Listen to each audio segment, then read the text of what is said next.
Gracias, Susana Rivero, por aceptar esta entrevista. Gracias, Claudia, un gusto. Hacía rato que no venía a visitarte. ¿Verdad? Y cada vez que viene es siempre un encontrar nuevos elementos para esto que queremos volver a contar, esclarecer, que nos ha hecho sufrir tanto como país y que necesitamos, siempre digo, elementos que puedan ser reconocidos por todas y todos, de arriba a abajo, de un lado y al otro del país, porque de lo contrario vamos a tener dos libros de historia, uno sí, que hable del fraude, el otro que hable del golpe, y necesitamos esclarecer para acercarnos a la verdad, para reconciliarnos, para construir un país con una base sólida y poder mirarnos a la cara. Gracias, Susana. Estoy también vía Zoom junto a Israel Quino, abogado constitucionalista, que siempre ha venido acá. Esta vez su agenda no se lo permite. Gracias, Israel, por estos minutos, por aceptar este diálogo. Estimada Claudia, muy buen día, agradecido por la invitación, un cordial saludo también a la doctora Rivero. Mi excusa por no estar en los estudios, pero será en otro momento cuando así tengan la gentil deferencia conmigo de invitarme al programa. Buenos días a todos. Gracias, Israel. No tengo ninguna queja porque siempre ha estado acá con nosotros, ya conoce y sabe subir fácil la montaña. Gracias al abogado Israel Quino. A ver, quisiera comenzar con Susana para darle el contexto de por qué hoy estamos hablando de que los obispos declaren como testigos. El Procurador General del Estado, Wilfredo Chávez, ha anunciado ayer lunes que va a insistir ante la Fiscalía que los obispos de la Iglesia Católica comparezcan como testigos en el caso Golpe de Estado 1 y, como lo acabamos de mencionar, dijo que no tienen un fuero especial que les impida aquello, porque hay sectores en la población que dicen, ¿cómo pues miembros de la Iglesia, ¿no? Miembros de la Iglesia que de todas maneras son ciudadanos y que tienen que cumplir, como todos y todas, los deberes como ciudadanos. Se argumentó que la intención es que los representantes de la Iglesia esclarezcan los hechos de noviembre del 2019, cuando participaron en las reuniones en la Universidad Católica. Reitero, en una línea, y Susana y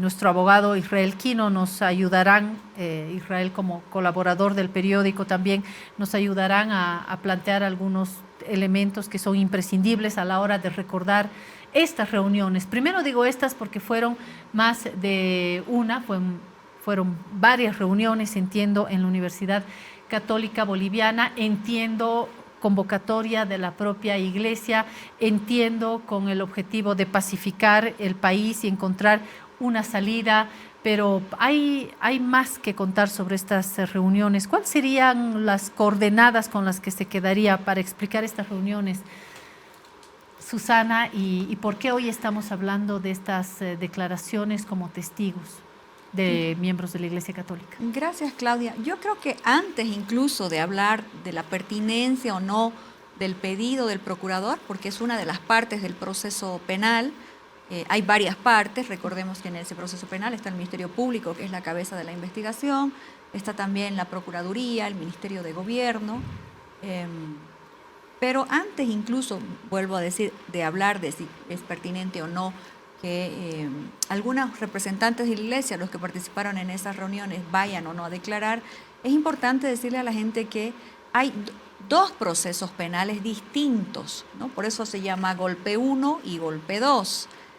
El caso Golpe 2, voy a ir de atrás para adelante, el caso Golpe 2 tiene que ver con precisamente todo lo que se hizo para que Yanine Áñez sea presidenta, todo lo inconstitucional, que no se respetaron las normas, que no se respetaron los procedimientos, y de hecho en ese juicio, Golpe 2, ya se cuenta con una sentencia en primera instancia, tanto para Yanine Áñez como para Yuri Calderón, que era el comandante de la policía, y el alto mando militar. Varios de ellos están ahora con sentencia. ¿Por qué es el Golpe 2 entonces? Porque ¿y la sentencia nos puede reiterar también el fundamento vertebral de esta sentencia? El fundamento vertebral de la sentencia es que habían dos autoridades en la sede de gobierno, Adriana Salvatierra y mi persona, que fuimos a la Universidad Católica a reunirnos con todas las fuerzas políticas a buscar una una reunión para poder conversar sobre la sucesión constitucional, ya que días previos, el 10 de noviembre, a pedido de militares y del propio comandante de la policía, habían hecho renunciar al presidente Morales. Pero una vez renunciado el presidente Morales, había que tratar esa renuncia en la Asamblea como corresponde, como dice la Constitución, como dicen los reglamentos, y eso no sucedió.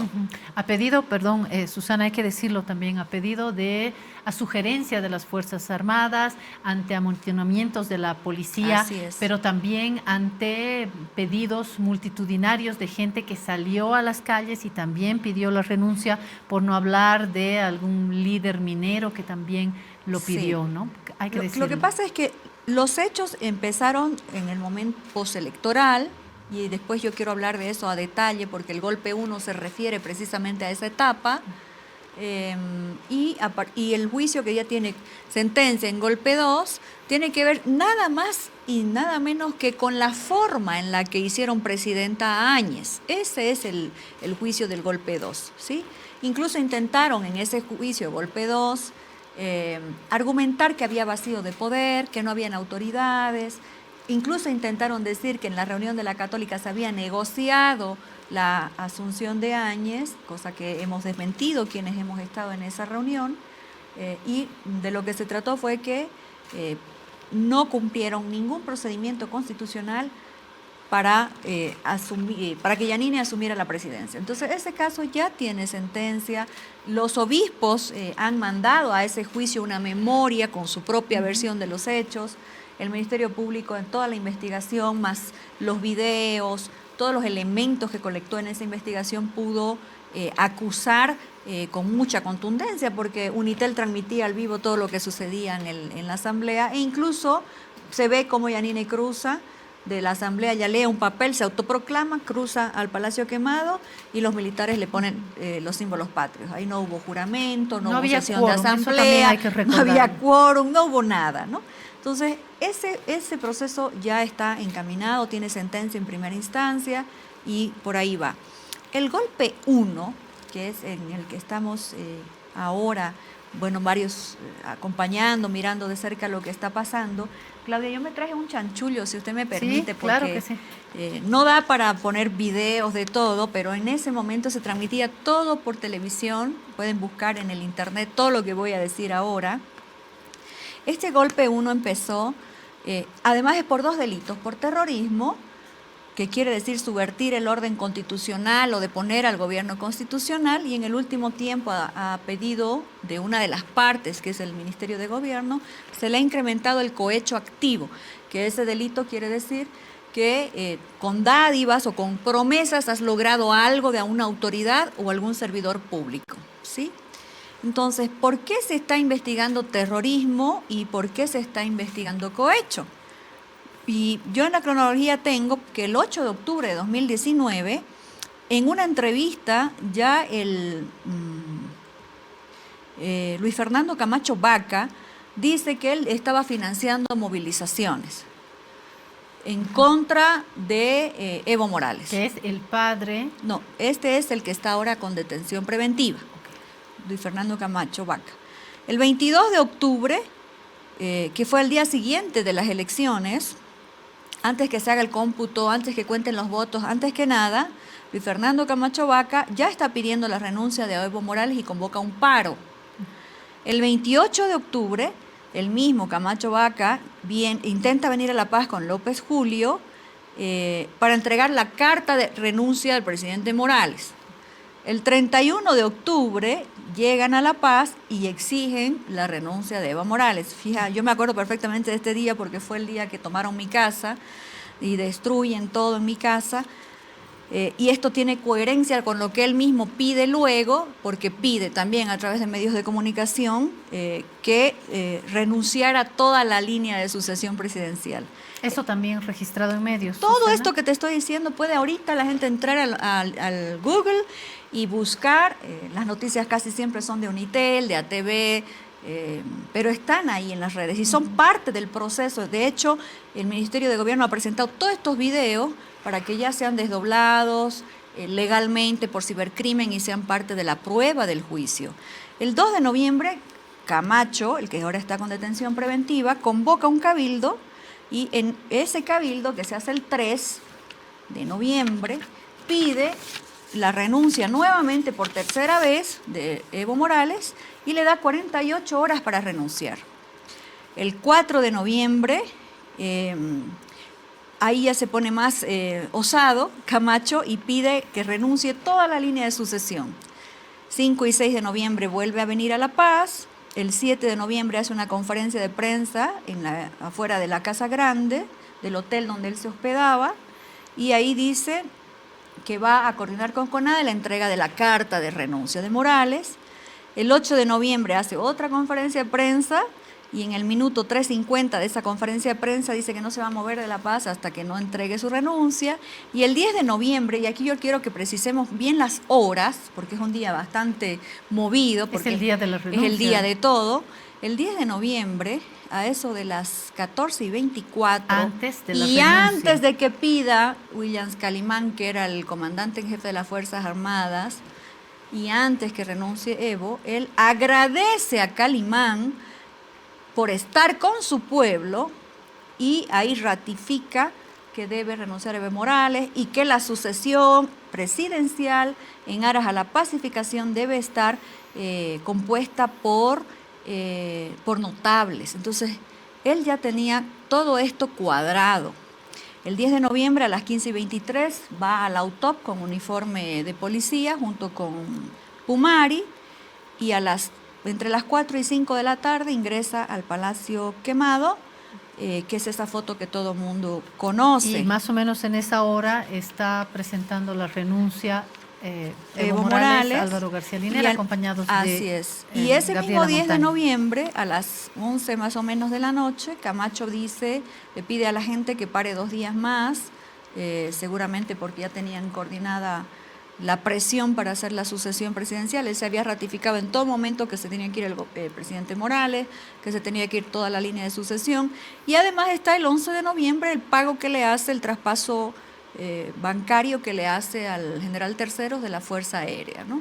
Entonces, estos delitos, yo traté de hacerlo rápido, pero los delitos son terrorismo, vuelvo a decir, que es deponer al gobierno legalmente constituido, y el cohecho, que es pagarle a alguien para hacer algo que no debe hacer, ¿no? Entonces, el principal investigado a partir de lo que ha sucedido en diciembre, que es la aprehensión del señor Camacho, la definición de sus medidas cautelares y la investigación hasta donde ha venido acá, está apuntando a que el principal promotor de todos estos hechos de desestabilización que se convirtieron en delito, porque tú puedes gritar todo lo que quieras, tú puedes protestar, puede no gustarte el gobierno porque vivimos en democracia, pero si tú estás pagando a militares y tú lo estás reconociendo luego, porque tenemos varios videos donde cuando vuelve a Santa Cruz en un cabildo, él ahí cuenta todo, en el propio cabildo dice, y abraza al comandante, lo hace subir a la testera, y abrazado del comandante dice, no lo hubiéramos logrado sin la ayuda de los policías y los militares. En ese contexto, Claudia, te estoy hablando del proceso investigativo de Golpe 1, todo lo que ha avanzado la investigación te va mostrando que ni siquiera es necesaria a mi criterio jurídico, ni siquiera es necesaria la posición del procurador de insistir en que en este Golpe 1 vengan a declarar las personas de la iglesia, porque las personas de la iglesia han participado en reuniones previas, dicen ellos, para ponerse de acuerdo quién iba a ser la presidenta, en una reunión en la que yo sí participé, porque ellos eran los que dirigían esa reunión, y en esa reunión nos hemos cansado de decir que nunca se acordó nombres. De hecho, esto es parte del Golpe 2, y en el caso Golpe 2 hay varios testigos que han dicho que en esa reunión de la Católica nunca se acordó nombre de nadie. Pero ¿se había mencionado algún nombre? Cuando yo estuve, no, pero las otras compañeras que estuvieron antes dijeron que se hablaba de nombres, pero nosotras dijimos hay que hacer las cosas como se hacen en cualquier proceso de transición, que es en la asamblea, que es con las bancadas y con las fuerzas parlamentarias, ¿no?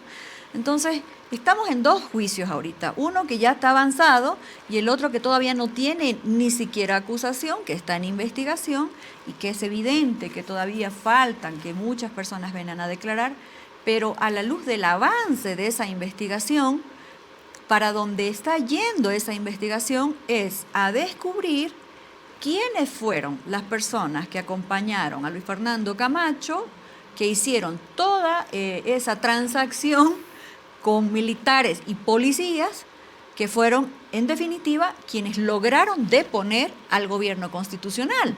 Porque si no hay policías y si no hay fuerzas armadas de por medio, tú puedes pedirle a un presidente que renuncie y no va a renunciar. Cumplirá su mandato y se irá. De hecho, Evo Morales cumplía su mandato en enero y lo han sacado en noviembre, ¿no? Falta el otro elemento, que es este video también de Luis Fernando Camacho anunciando a un grupo de allegados de que había arreglado con la policía y militares. Ese es el video que estamos viendo.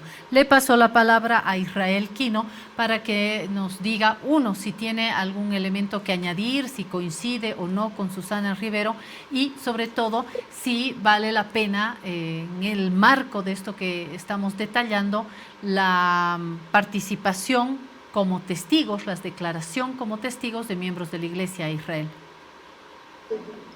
Estimada Claudia, solo una apreciación más. Yo entiendo que el Ministerio Público amplió la investigación por el caso Golpe de Estado 1, además de cohecho por seducción de tropas. Entiendo que son 3 delitos por los cuales el Ministerio Público está investigando y ha generado la ampliación en el caso particular del ciudadano Luis Fernando Camacho. Ahora bien, luego del relato, ¿no?, de la sucesión de hechos ocurrida en noviembre del 2019, el procedimiento penal respecto a la responsabilidad, ¿no?, penal en razón de la participación criminal identifica, ¿no?, grados de autoría, de complicidad o de encubrimiento. Entonces, si es que en los actos, en las reuniones realizadas en la Universidad Católica, ¿no?, se generaron, se habló, se acordó una salida extralegislativa, ¿no?, respecto a la toma ilegal e inconstitucional del poder, hay testigos de aquello. Y el caso no debe cerrarse con quien generó en el grado de autoría el quebrantamiento del orden constitucional. Caso Golpe de Estado 2, senadora Áñez y la cúpula judicial y militar, policial y militar. Pero los actores partícipes, recordará usted, Claudia, un expresidente que tras esas reuniones le dijo al país de manera pública que le dio órdenes a un comandante militar, ¿no?, de la Fuerza Aérea Boliviana, ¿no?, o que hayan participado actores políticos cuando ellos no tenían ni siquiera medio diputado en el Congreso, o los asesores jurídicos y políticos privados de un candidato presidencial en ese momento, o de un ex presidente, pues ¿qué hacían allí?, ¿no? Esa participación criminal, ya sea en el grado o de encubrimiento o de complicidad, también tiene que indagarse. ¿Quiénes fueron los testigos de esas reuniones? Justamente la cúpula eclesiástica. Lo que yo estoy planteando, Claudia, si esta figura no está enmarcada respecto a los casos Golpe de Estado 1 o Golpe de Estado 2, pues aperturen el caso Golpe de Estado 3, respecto a un delito también que tipifica nuestro Código Penal: arrogarse la representación del pueblo, definir el destino político del país respecto a actores que no tenían representación política, legal o legítima, ¿no?, en el órgano legislativo, órgano de poder, ¿no?, que debió analizar y justamente conocer las renuncias de los 2 exdignatarios de Estado y aplicar el mecanismo de la sucesión presidencial. Sobre la participación de los jerarcas de la Iglesia Católica, nuestro sistema, nuestro ordenamiento jurídico, al no reconocer un fuero de privilegio o un régimen de inmunidad, ellos pueden comparecer en su condición de testigos o procesados, en tanto y cuanto la Fiscalía así lo autorice y conceda justamente el pedido de la Procuraduría. Si es que, pues, en virtud a la solicitud que hace la Procuraduría, la Fiscalía expide las citaciones respectivas, pues tendrá que comparecer y decir su verdad, una verdad al país, justamente de estos hechos que se han acontecido en la Universidad Católica, y cuál es el grado de participación de quienes se han arrogado la representación del pueblo y han definido el destino político. Ahora, si en el caso denominado golpe de Estado 1, por estos 3 delitos, se advierte que del principal denunciado, el ciudadano Luis Fernando Camacho, hoy detenido preventivo e imputado por terrorismo, se define que su abogado participó a nombre de él en estas reuniones, u otros actores a nombre de él, entonces hay pues un grado de participación en el caso de golpe de Estado 1, ya sea cuando menos en el grado de complicidad, claro, porque él perpetró justamente el ingreso, ¿no? Irrumpió a Palacio Quemado, y los resultados ya lo conocemos todos, toma ilegal e inconstitucional del poder. Entonces, quienes atestiguaron lo que se dijo, lo que se vio, lo que escucharon en esta reunión, pues son los jerarcas de la Iglesia. Solo un ejemplo para finalizar esta parte, estimada Claudia. Hace 10 años, en el año 2013, cuando se pierden, se roban, más bien, corrijo, se roban las joyas de la Virgen de Copacabana, en el santuario de Copacabana, aquí en La Paz, se investigan a todos los clérigos, 8 procesados en ese caso. 2 de ellos, 2 sacerdotes, fueron remitidos a la cárcel de San Pedro, ¿sí? Entonces, si en un caso de orden común, de un delito, son investigados y procesados, ¿por qué no van a ir, no como sindicatos, sino como testigos, a un caso como el denominado golpe de Estado 1? Si hasta 2 ex jefes de Estado, 2 ex presidentes han comparecido ante la Fiscalía, ¿por qué no lo van a hacer un par de obispos? Y de hecho hemos visto las imágenes a la entrada o a la salida de las declaraciones. De hecho, Susana también ha declarado, es decir, entiendo que son los insumos básicos. ¿Qué pasa con el cuerpo diplomático? Según el Código de Procedimiento Penal, los representantes de misiones diplomáticas no están obligados a comparecer. Sin embargo, la Convención de Viena contempla este fuero solo para jefes de misiones diplomáticas. Digo esto porque también asistieron a estas reuniones el entonces embajador de Brasil, el representante de la Unión Europea. Se habló de estos otros actores, parte del cuerpo diplomático, pero en el caso de miembros de la Iglesia y por supuesto en el cuerpo diplomático entra el nuncio apostólico, ¿no? Los otros, dijo el procurador, son nomás pues bolivianos, dijo, a menos que tengan una doble nacionalidad. ¿Estamos de acuerdo en esto, Susana? Sí, evidentemente no tienen ningún fuero, pero comparto con Israel en que es el Ministerio Público, de acuerdo al avance de su investigación, el que deberá resolver si convoca o no convoca, si le parece pertinente o no. ¿Por qué le digo esto, Claudia? Porque la reunión que hemos conversado todos es una reunión que no fue oculta, que fue desarrollada el 11 y el 12 de noviembre. El 11, cuando hubo un primer acercamiento entre Adriana y todas las fuerzas políticas de oposición, donde se habló que debían permitir salir al avión mexicano, aterrizar el avión mexicano, etc. Y el 12, en la mañana, cuando hablamos de cómo debía hacerse la sucesión presidencial en la Asamblea, pero ni siquiera nos dejaron tiempo para hablar con nuestra bancada y en la noche se autoproclamaron. Esa es la reunión que todo mundo ha conocido y de la que todos hemos hablado.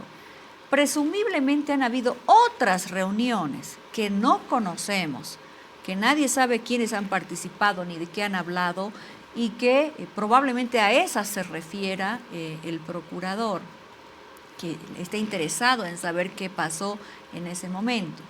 Pero como le digo, serán los fiscales, en este caso es el fiscal Mejillones, quien defina si es pertinente o no, porque tengo entendido que ya han hecho reconstrucción en la Universidad Católica y que ese acto investigativo no ha producido nada. porque no habían cámaras, habían cámaras pero han borrado las imágenes, no se sabe quiénes han participado ese mes, han respondido a todos los requerimientos fiscales con evasivas, por lo tanto el Ministerio Público verá si ir por esa vía le va a contribuir en su investigación o se va a enfocar en los elementos que sí le están llevando a descubrir aspectos relevantes para poder efectuar prontamente su acusación. Ahora, hay que señalar también que las reacciones por separado han sido diferentes de actores de la Iglesia y que más de uno ha dicho que sí va a declarar. Es el caso de Monseñor Ricardo Centellas, que dijo que claro que sí y que irá a decir lo que tiene que decir. Hay otros miembros de la Iglesia que incluso afirman que sectores de la población le manifiestan indignación porque fueron citados, ¿no? Dicen, hay muchos ciudadanos, aquí está Jesús Juárez, dice: todo el mundo sabe que no hubo golpe de Estado, sino un fraude monumental, señaló ayer el arzobispo emérito de Sucre, Monseñor Jesús Juárez. Continuó: para el religioso, el golpe sigue siendo una narrativa del gobierno con la que piensan que van a hacer creer a la población que fue golpe, cuando la población cree que fue fraude, comillas. En relación al pedido de la Procuraduría General del Estado de que los fiscales del caso Golpe de Estado 1 convoquen también a las autoridades religiosas a declarar como testigos de las reuniones en la Universidad Católica, Monseñor Juárez celebró que la población en Sucre le haya manifestado su solidaridad, comillas. He quedado maravillado porque se me han acercado personas aquí en Sucre dando el apoyo a la Iglesia. ¡Qué atrevimiento!, decían. ¡Qué atrevido ese procurador! ¿Cómo es posible que se dude de la institución que tiene un índice muy alto de credibilidad entre la sociedad? Bueno, lo de la credibilidad se puede discutir, pero la credibilidad no es un impedimento para hacer estas declaraciones, para cerrar. Me gustaría emitir una opinión personal respecto a lo que ha expresado. Este es un alto jerarca en la Iglesia Católica, ¿cierto? Y creo que ese tipo de declaraciones son las que terminan contaminando una investigación penal.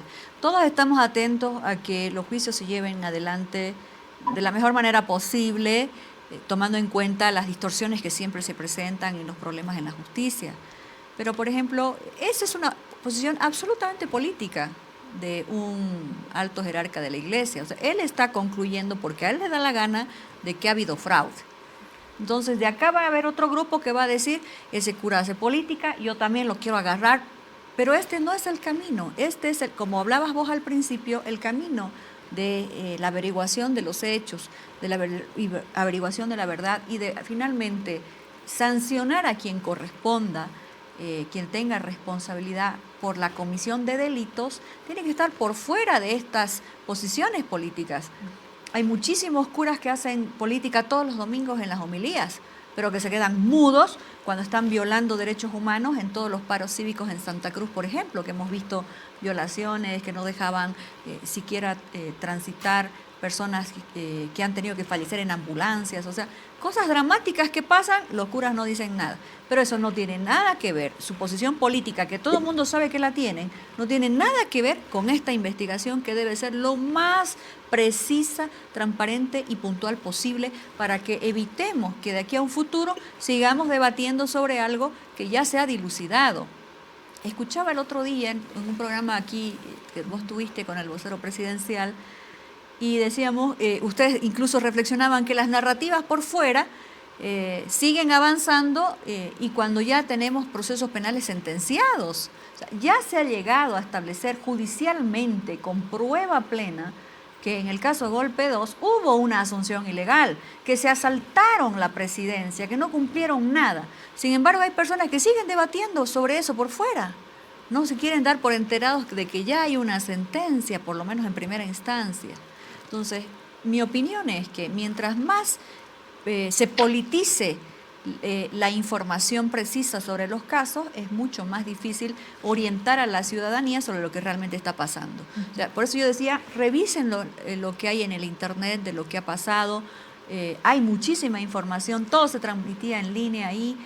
Han habido una serie de vulneraciones, muchos de nosotros hemos quedado sin casa porque han destrozado nuestras cosas, pero no porque yo soy afectada voy a ensañarme para lograr torcer la justicia para un lado o para otro. Hay que dejar que el Ministerio Público resuelva si los convoca o no y si realmente lo que vayan a decir aporta, tomando en cuenta que sí tienen una posición política.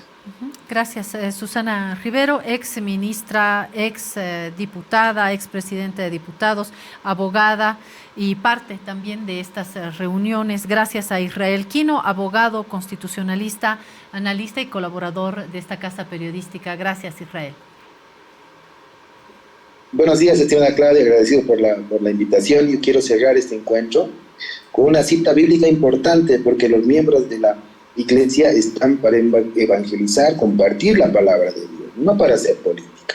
Si quieren hacer política, pueden agruparse y formar un partido y generar los pronunciamientos que así consideren pertinentes, porque también están en su derecho.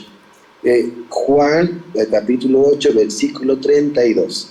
La verdad los hará libres. Y hoy la Fiscalía, si define citarlos, pues coadyuven a la averiguación de la verdad. Muchas gracias, estimada Claudia, Susana, buenos días. Gracias, Israel.